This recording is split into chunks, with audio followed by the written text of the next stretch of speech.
Assalamualaikum warahmatullahi wabarakatuh.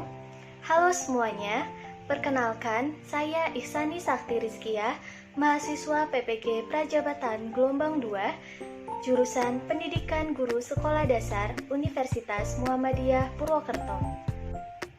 Saya akan memaparkan panduan observasi peserta didik yang telah disusun sebagai acuan dalam menyusun profiling peserta didik pada mata kuliah pemahaman peserta didik dan pembelajarannya. Profiling peserta didik. Untuk dapat mengelola kelas serta memberikan proses pembelajaran yang lebih baik, pendidik perlu melakukan pemetaan terhadap kondisi para peserta didik dengan cara memahami karakteristiknya. Informasi terkait karakteristik peserta didik sangat diperlukan dalam proses perancangan pembelajaran. Hal tersebut sangat menentukan hasil belajar yang akan dicapai, aktivitas yang akan dilakukan, dan asesmen yang tepat pada peserta didik. Terdapat 11 aspek yang diamati. 1. Aspek fisiologis, 2. Aspek kognitif, 3. Kemampuan awal peserta didik, 4. Gaya belajar yang meliputi gaya belajar visual, auditori, dan kinestetik, 5. Kemampuan motorik, 6. Perkembangan emosi, 7. Perkembangan psikososial, 8. Etnik, 9. Kultural, 10. Perkembangan moral, dan 11. Motivasi belajar. Aspek pertama yang diamati yaitu aspek fisiologis. Aspek fisiologis sendiri artinya perkembangan fisiologis berarti adanya suatu perubahan fungsi atau kemampuan organ dalam diri seorang anak yang ditandai dengan adanya perubahan, baik secara fungsional dari sistem kerja organ tubuhnya. Berikut lembar panduan observasi pada perkembangan fisiologis. Terdapat beberapa aspek yang diamati dalam perkembangan fisiologis. Yang pertama, apakah tinggi badan siswa sesuai dengan rata-rata umurnya? 2. Apakah berat badan siswa sesuai dengan rata-rata umurnya? 3. Apakah siswa memiliki proporsi tubuh yang baik untuk anak? 4. Apakah siswa memiliki pendengaran yang baik? 5. Apakah siswa memiliki penglihatan yang baik? 6. Apakah siswa memiliki kemampuan motorik yang baik? 7. Apakah siswa mampu berjalan dengan normal? 8. Apakah siswa mampu menggunakan alat tulis dengan benar? Aspek yang kedua yaitu aspek kognitif. Dalam aspek ini meliputi suatu tahapan-tahapan perubahan yang terjadi dalam rentang kehidupan manusia untuk memahami, mengolah informasi, memecahkan masalah, dan mengetahui sesuatu. Selanjutnya, lembar panduan observasi pada perkembangan psikologis aspek kognitif. Yang pertama, terdapat aspek apakah siswa mampu mengonstruksi pengetahuannya sendiri. 2. Apakah ada hambatan dalam proses belajar dari siswa. 3. Apakah siswa mengalami kesulitan dalam memahami materi pelajaran. 4. Apakah siswa memiliki kesulitan dalam memusatkan perhatian dalam pembelajaran. 5. Apakah siswa mengalami kesulitan mengingat materi yang disampaikan guru setelah pelajaran berakhir. Dan menjawab pertanyaan. Yang ketujuh, apakah siswa aktif dalam menjawab pertanyaan guru? Lalu yang terakhir yaitu bagaimana penalaran siswa terhadap materi yang tidak menggunakan contoh konkret dalam pembelajaran di kelas. Aspek yang ketiga yaitu kemampuan awal peserta didik. Dalam hal ini, peserta didik diberikan suatu pertanyaan untuk memperoleh kemampuan awal pada diri seorang peserta didik. Yang ketiga yaitu aspek kemampuan awal peserta didik. Dalam hal ini terdapat aspek-aspek di dalamnya. Yang pertama yaitu bagaimana kemampuan awal siswa dalam numerasi. Yang kedua, bagaimana kemampuan awal siswa dalam literasi. Yang ketiga, apakah siswa mampu mengaitkan materi pelajaran dengan kondisi di sekitar atau kehidupan sehari-hari atau pengetahuan lamanya. Yang keempat, apakah siswa memiliki ingatan terhadap bahan pelajaran yang sudah dipelajari sebelumnya? Lalu yang kelima, apakah siswa mampu untuk menghubungkan ide atau pelajaran baru dengan ide-ide atau pelajaran yang telah dipelajarinya terlebih dahulu? Yang keempat yaitu aspek gaya belajar. Pada aspek keempat ini terdapat suatu cara pada diri seorang anak untuk menyerap suatu pengetahuan, informasi, atau materi. Dalam hal ini, gaya belajar terdapat 3 jenis. Yang pertama yaitu bentuk visual, lalu auditori, dan kinestetik. Yang keempat yaitu aspek gaya belajar. Dalam hal ini, yang pertama terdapat gaya belajar bentuk visual. Terdapat beberapa pertanyaan. Yang pertama, apakah siswa berpakaian rapi dan teratur? Yang kedua, apakah siswa berbicara dengan cepat?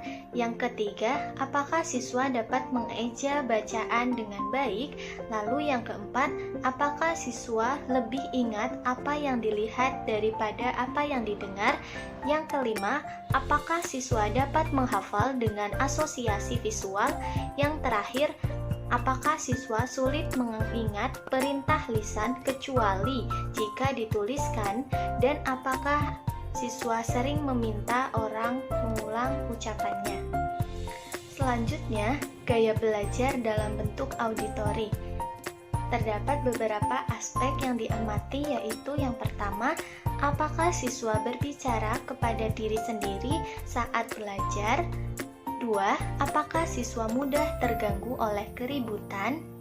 3. Apakah siswa menggerakkan bibir atau melafalkan kata saat membaca? Selanjutnya, gaya belajar kinestetik. Dalam hal ini, aspek yang diamati yang pertama, apakah siswa berbicara dengan lambat? 2. Apakah siswa menghafal dengan berjalan dan melihat? 3. Apakah siswa menggunakan jari untuk menunjuk saat membaca? 4. Apakah siswa banyak menggunakan isyarat tubuh? 5. Apakah siswa tidak bisa duduk dengan tenang untuk waktu lama? 6.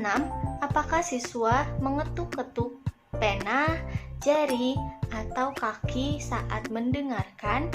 Lalu yang ketujuh, apakah siswa menyukai olahraga dan berkegiatan fisik lainnya? Yang kelima yaitu kemampuan motorik. Dalam hal ini, kemampuan motorik yaitu kemampuan gerak yang dipengaruhi oleh perkembangan umur pada usia anak, sehingga perkembangan pada tubuhnya mengikuti sesuai dengan umur pada seorang anak. Selanjutnya, kemampuan motorik. Terdapat beberapa aspek yang akan diamati dalam kemampuan motorik. Yang pertama, apakah siswa mampu melakukan gerakan terkoordinasi untuk mendapatkan kelincahan? 2. Apakah siswa melakukan gerakan terkoordinasi untuk mendapatkan keseimbangan? 3. Apakah siswa memiliki keterampilan untuk menggunakan fungsi tangan dan kaki, baik kanan maupun kiri? Lalu, yang keempat, apakah siswa mampu melakukan permainan yang melibatkan fisik dan aturan permainan tertentu? Yang keenam yaitu perkembangan emosi. Perkembangan emosi mengacu pada reaksi anak terhadap berbagai perasaan yang dialaminya setiap hari, dan bagaimana respon dalam membawa pengaruh besar terhadap cara pandang menyelesaikan masalah, mengambil keputusan, tingkah laku, dan menikmati hidup sebagai orang dewasa nantinya. Perkembangan emosi. Terdapat beberapa aspek yang dapat diamati dalam perkembangan emosi. Yang pertama, apakah siswa dapat mengendalikan emosinya ketika berada di sekolah? 2. Apakah siswa mampu mengikuti kegiatan pembelajaran dengan tenang dan kondusif? 3. Apakah siswa mampu mengungkapkan apa yang dirasakannya dengan baik? 4. Apakah siswa menunjukkan wajah yang ramah, bersahabat, dan tidak cemberut? 5. Apakah siswa menunjukkan sikap empati terhadap orang lain? Yang ketujuh yaitu perkembangan psikososial. Dalam perkembangan psikososial, perkembangan ini berkaitan dengan emosi dan motivasi perkembangan pribadi seorang anak. Dalam hal ini perubahan mengenai bagaimana individu berhubungan atau berinteraksi dengan orang lain. Perkembangan psikososial, terdapat beberapa aspek yang dapat diamati melalui beberapa pertanyaan. 1. Apakah siswa menjalin hubungan dengan baik antar teman maupun gurunya? 2. Apakah siswa tidak melakukan aktivitas yang mengganggu atau merugikan orang lain? 3. Apakah siswa dapat bekerja sama dengan baik di kelas? 4. Apakah siswa mampu berperan sesuai dengan perannya sebagai laki-laki atau perempuan? 5. Bagaimana peserta didik berinteraksi dengan temannya di sekolah? 6. Apakah siswa menunjukkan perhatiannya terhadap kebersihan lingkungannya? 7. Bagaimana sekolah menumbuhkan karakter peserta didik? 8. Bagaimana latar belakang ekonomi siswa di sekolah? Lalu yang terakhir, apakah perbedaan ekonomi menunjukkan perbedaan dalam berinteraksi satu dengan yang lainnya? Aspek yang kedelapan yaitu aspek etnik. Dalam hal ini, etnik merupakan perbedaan suku bangsa atau keturunan, misalkan suku Jawa, suku Sunda, suku Madura, dan lain sebagainya. Selanjutnya, aspek etnik. Terdapat beberapa hal yang dapat diamati. Yang pertama, apakah dalam kelas memiliki siswa dengan latar belakang suku yang beragam? 2. Apakah guru dapat melaksanakan proses pembelajaran dengan baik di tengah keberagaman siswanya? 3. Bagaimana sikap guru dalam menghadapi adanya keberagaman tersebut? 4. Apakah terdapat perbedaan bahasa di antara siswanya? 5. Apakah siswa mampu menggunakan bahasa setempat dengan baik? Aspek yang kesembilan yaitu aspek kultural. Dalam hal ini, aspek kultural merupakan suatu perbedaan budaya dalam masyarakat, seperti adanya perbedaan kesenian, kepercayaan pada setiap individu, lalu norma atau kebiasaan, dan adat istiadat yang terdapat pada suatu daerah.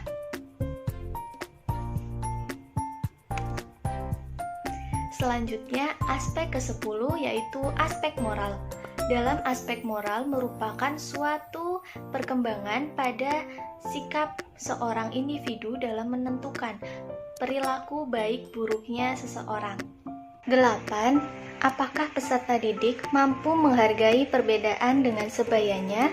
9. Apakah siswa bertanggung jawab terhadap tugas yang diberikan? 10. Apakah siswa mampu memelihara lingkungan dan fasilitas yang ada di sekolah atau tidak mencoret-coret meja, tembok, membuang sampah pada tempatnya, dan sebagainya? 11. Apakah peserta didik melakukan pembiasaan menjaga lingkungan sekolah atau kelas? 12.